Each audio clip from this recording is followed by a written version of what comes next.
بچے کی تربیت کو ماہرین نے 3 حصے میں تقسیم کیا ہے۔ 7 سال۔ پہلے 7 سال بچے کو گود میں اٹھا کے رکھو، دوسرے 7 سال بچے کو غلام بنا کے رکھو، اور تیسرے 7 سال بچے کو دوست بنا کے رکھو۔ پہلے 7 سال بچے کو گود میں اٹھانے کا مطلب یہ ہے کہ وہ تم سے سیکھے، اور ہم تو 3 سال کے بچے کو بھی، آج 2.5 سال کے بچے کو بھی اسکول بھیج دیتے ہیں، مائیں فارغ البال ہونا چاہتی ہیں، لیکن ایسا نہیں ہے۔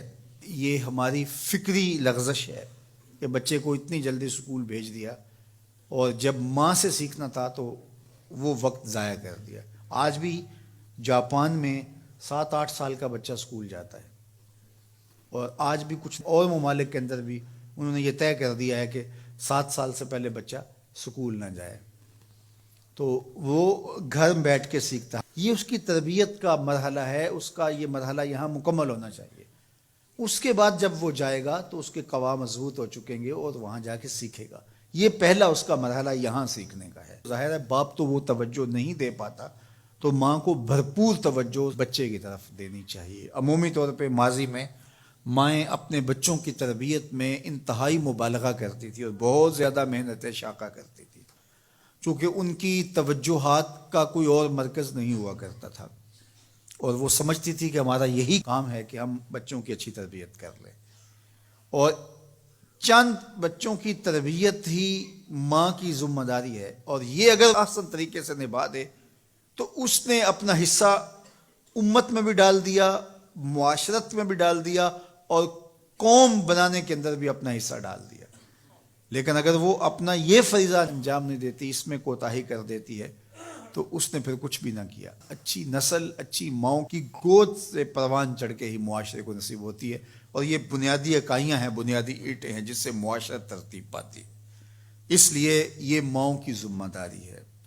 اور دوسرے 7 سال جو ہے وہ غلام بنا کے رکھو۔ مطلب کیا؟ کہ ان پر احکام نافذ کرو۔ وہ از خود فیصلے نہیں کر پاتے اور اچھے نہیں کر پائیں گے، ان کے فیصلے تم کرو، ماں باپ۔ اور پھر اس کے بعد اگلے 7 سال جو ہیں وہ ان کو دوست بنا کے رکھو، چونکہ عموماً جو ہے وہ 14 سے 21 سال تک کی عمر کے بچے جو ہیں وہ دوستیوں سے، اطراف سے سیکھتے ہیں، چونکہ وہ اگرچہ تمیز نہیں رکھتے ہوتے پوری طرح، لیکن پھر بھی ان کی طبع یہ ہوتی ہے کہ وہ سمجھتے ہیں کہ ہم اطراف سے اچھا سیکھ سکتے ہیں، اور وہ بعض کا ماں باپ کو دقیانوس بھی سمجھنے لگ جاتے ہیں۔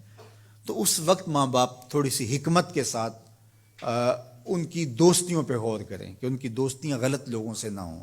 میرے اور آپ کے آقا مولا نے ارشاد فرمایا، المرء علی دین خلیلہ فلینظر احدکم من یخالل۔ ہر شخص اپنے دوست کے دین پہ ہوتا ہے، اور آپ دیکھیں کہ آپ کس سے دوستی کر رہے ہیں۔ اگر اس کا دین خراب ہوا، اعتقادات خراب ہوئے، نظریات خراب ہوئے، اس کے اعمال اور اخلاقیات خراب ہوئے، تو اس کا رنگ آپ کے اوپر چڑھ جائے گا۔ اور رومی نے اس کو اپنے انداز میں کہا، تا توانی دور شو از یار بد، یار بد بدتر بود از مار بد، کہ جہاں تک ممکن ہو برے یار کی صحبت سے بچ کے رہنا۔ کہا کہ برا جو دوست ہوتا ہے، برا یار ہوتا ہے، وہ برے سانپ سے بھی برا ہوتا ہے۔ کہا کیوں؟ اس لیے کہا جب سانپ لڑتا ہے تو جان لیتا ہے، برا یار لڑتا ہے تو ایمان لیتا ہے۔ اس لیے صحبت سالے ترا سالے کنن، صحبت تالے ترا تالے کنن۔ اچھے شخص کی صحبت تجھے نیک بنا دے گی، برے شخص کی صحبت تجھے برا بنا دے گی۔ شیخ سعدی فرماتے ہیں، میں حمام میں گیا تو وہاں کسی نے مٹی رکھی تھی، تو میں نے اس کو اٹھایا تو اس سے مہک آ رہی تھی، میں مست ہونے لگا اس کی دل آویز خوشبو سے۔ تو میں نے اس کو کہا کہ تو مٹی ہے، عنبر ہے، موتیا ہے، نسرین ہے، نسترن ہے، کیا ہے تو؟ تیری دل آویز مہک سے مشام ہستی مہکے چلے جا رہے ہیں، اور ہے تو مٹی، تو کیا ہے تو؟ تو اس مٹی نے، شیخ سعدی فرماتے ہیں، مجھے زبان حال سے جواب دیا کہ ہوں تو میں مٹی، مجھے اپنی اوقات نہیں بھولی، لیکن چند دن میں پھول کی صحبت میں رہی ہوں۔ جمال ہم نشیں در من اثر کر، وگرنہ من ہما خاکم کے ہستم۔ اس نے کہا ہوں تو ذات کی مٹی ہی، لیکن میں گلاب کے پھولوں تلے تھوڑی دیر رہی ہوں، تو میرے یار کا جمال میرے اندر سرایت کر گیا ہے۔ تو ذات کی مٹی ہوں لیکن صحبت میری پھول سے رہی۔ یار مٹی پھول سے صحبت پیدا کر لے تو اس سے مہک آنے لگ جاتی ہے، تو یار بندہ صالح صحبتوں کا انتخاب کر لے تو اس کی زندگی کیوں نہیں بدلتی؟ تو اپنی اولاد کو صالح لوگوں کے پاس بٹھانا سکھاؤ۔